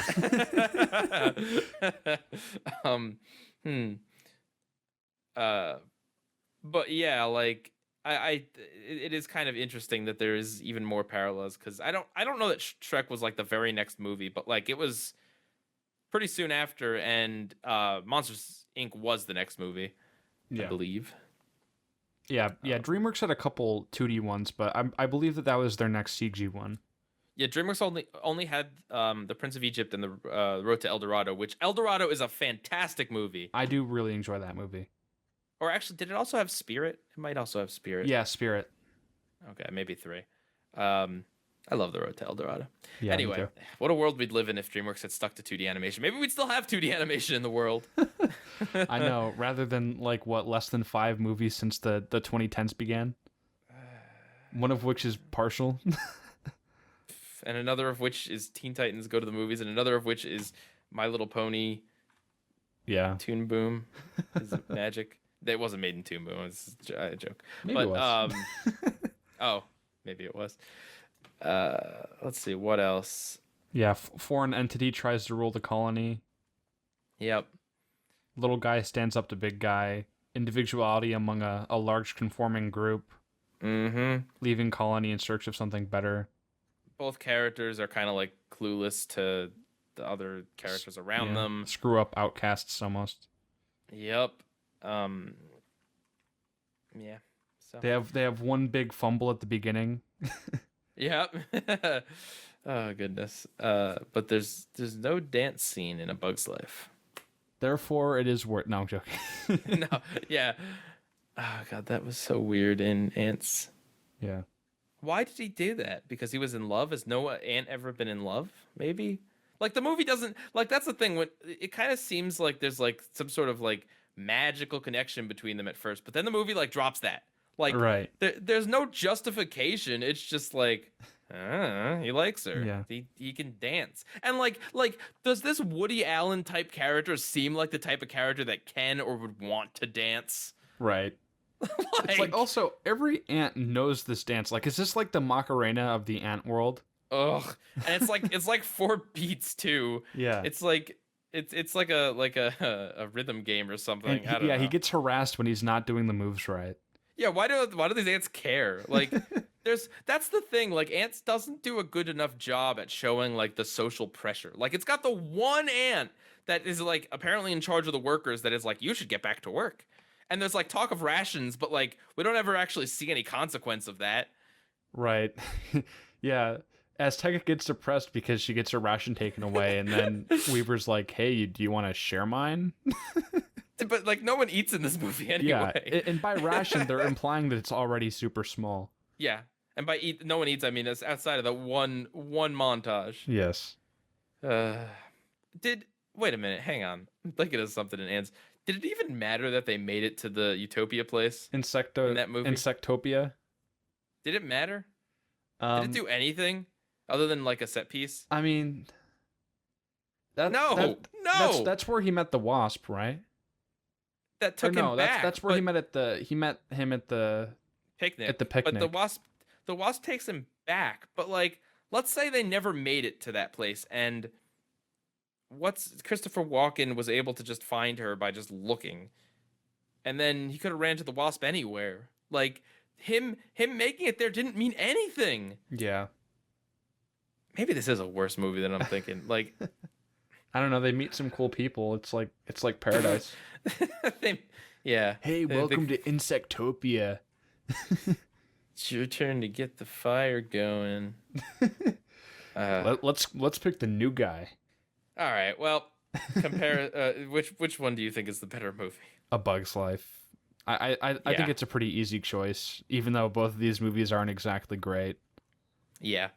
The characters definitely pop a lot more, even if the protagonist doesn't. Yeah. There's much better world building. Like I said, I think it's better to look at. It's a little bit funnier. It doesn't have kind of sort of at a place like adult, like just randomness. Mm-hmm. And even though I don't particularly like Flick, it's a lot easier to root for him than coward hide in a ditch while everyone else dies in the war hero. Yep. I feel like in a better written movie, him being that pathetic would have been really funny. That's possible. I just want to watch B-movie now, and I feel like that's a trap because B-movie is probably not as good as I remember it being when I saw it in theaters in like 2008 or whatever. Do you know about the fan theory about that movie and iCarly? What? I've heard this, but I don't remember it. No, tell it again. Tell the story. So you know how in iCarly they never mention Freddy's dad? Correct. So the theory is that Wait. is that Benny B or whatever his name is Freddy's dad, and then that the girl, because she actually has like a physical resemblance, is Freddy's mom. And the last name is Benson. Yeah, Benson. The parallels line up. They do. Live life, breathe air. I know somehow we're gonna get there. And be so wonderful. Oh my goodness. I mean, all right. It's a bit of a stretch, but I guess you could say that maybe Freddie Benson has a resemblance to the Jerry bee. Seinfeld bee. Yeah. Oh man. All right. Well. Yep. Viewer comments. Oh yeah. Go. You do it this time. Okay. So Spongy444 says, Antz isn't a terrible movie, but it really shows its age. The animation's realistic look just looks ugly these days, and it tries too hard to be quote-unquote adult, resulting in some off moments. The story is also weak, but some of the actors are good, and I wouldn't say it's too bad, just messy as a result of trying to be different from Pixar.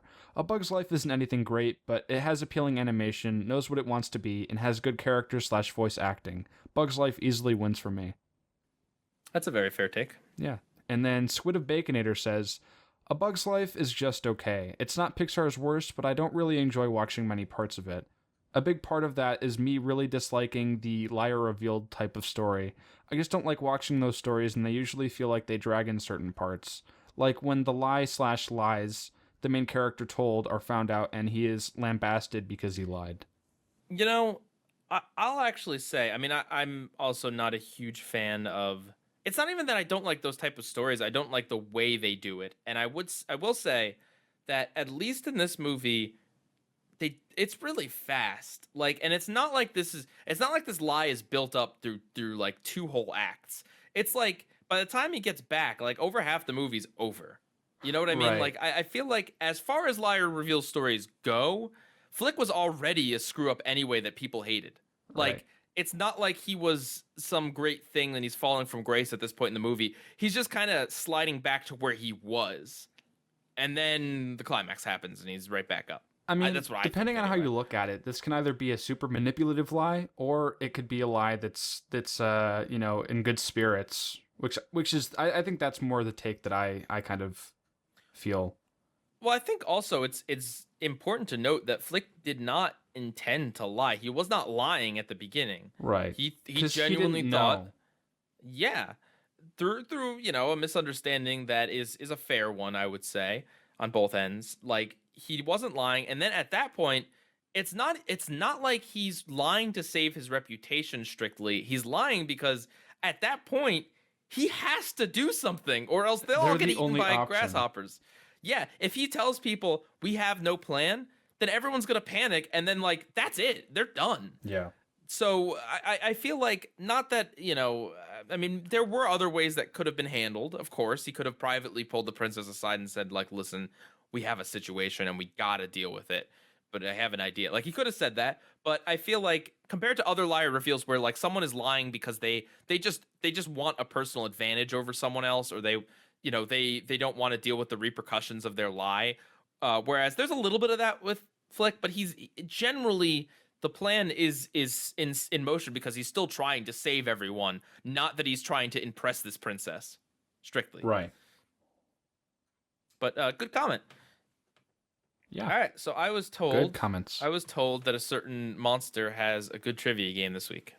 Yes. So, like I mentioned before, I've read a few books on Pixar, and I watched that documentary, so I know quite a bit about A Bug's Life. Not as much Antz, because, I mean, aside from the controversy, there's not really, too much behind-the-scenes stuff that's really out there.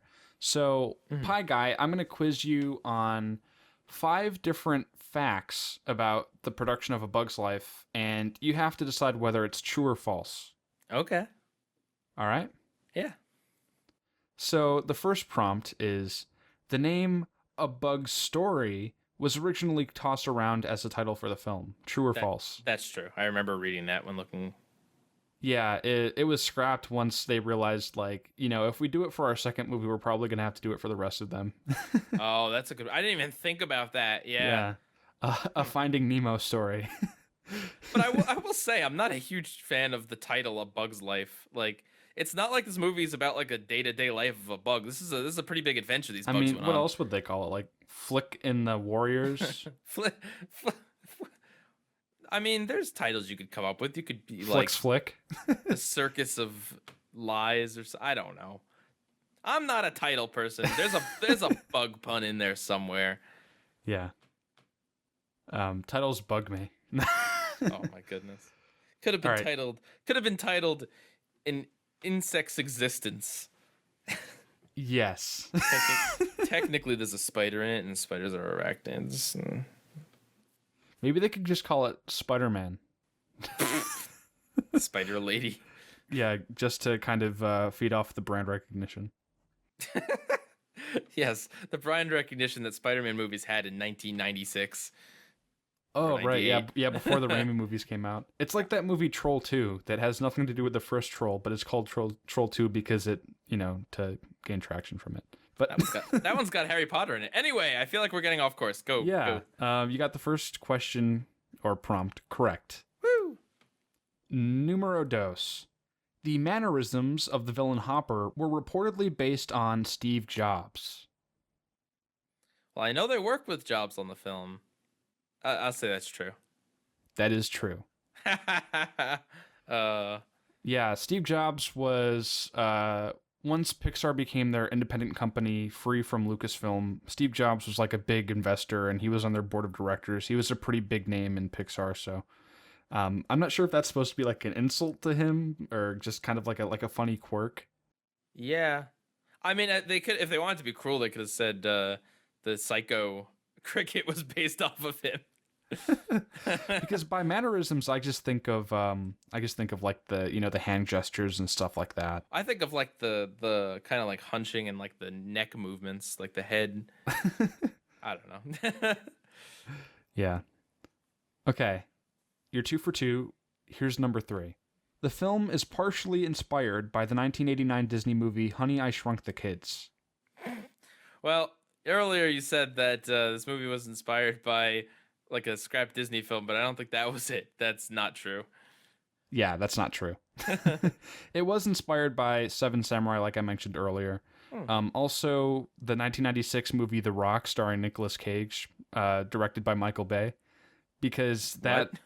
So originally, so A Bug's Life didn't have Flick in it. It was about this fire ant named Red, who was already a member of the circus troupe. Oh, that sounds cooler. And after watching this, kick butt action movie, it made John Lasseter realize that that Red wasn't really a compelling protagonist. So that's what caused. Thought Flick was. Yeah, which is ironic because he's Okay. not really. And then Lawrence of Arabia, just kind of in the fact that it's a big epic with grandiose set pieces and lots of different characters and extras, and that's kind of what he was going for with the ant colony. Was it also inspired by Ensure Andeleur when the ants come out of that guy's hand? Oh no, none of you. I don't want any of you to look up Un Chien Andalou. Yeah, I can't even say it right, so I'm sure. Yeah, I can't pronounce it's French an correctly. experimental French film that if you went to film school, you have to see. I'm sure monsters have seen it. I've seen it. Oh, I've seen it like at least 10 times. You probably just watched it on your own. No. I don't want to watch it on my own. Okay. Yeah, no, I'm not a fan either. But I don't know. It uses like revolutionary cinema techniques or something, but it's also got like really freaky body horror in it. You don't want to see it.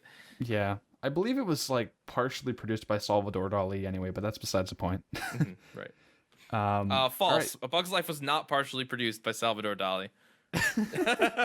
Correct. Oh, yes. All right. So you're 3 for 3. Here's number 4. Pixar wanted Robert De Niro to play the role of Hopper, but he turned it down. That's true. That is true. I actually thought Hopper was played by De Niro, like just in my memory, and I must have seen like a screen test or like I've read that fact or something.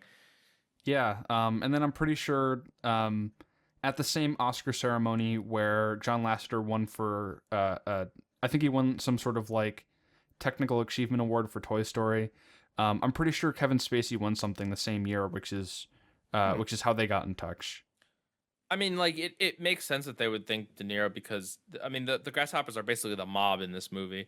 Right. Like they've taken over like this tavern and they're just like torturing the workers there, and they come in, they extort the stuff, and then like the comedy relief guy is like, that's like the mobster that's got loose lips. Like that's the Yeah. like there's always like a comedy relief mobster that's like, like, hey boss, yeah, we got him. Hey, like, I'm the silly one.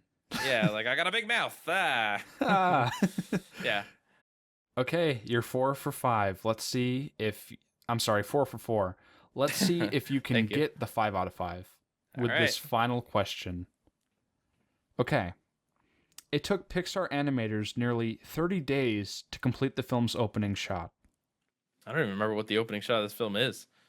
It's the that tree. really long take where it pushes in from like the skyline really deep into like the it basically goes from like normal like eye level to all the way down into the grass where the ants are. You said 30 days? Yes, True.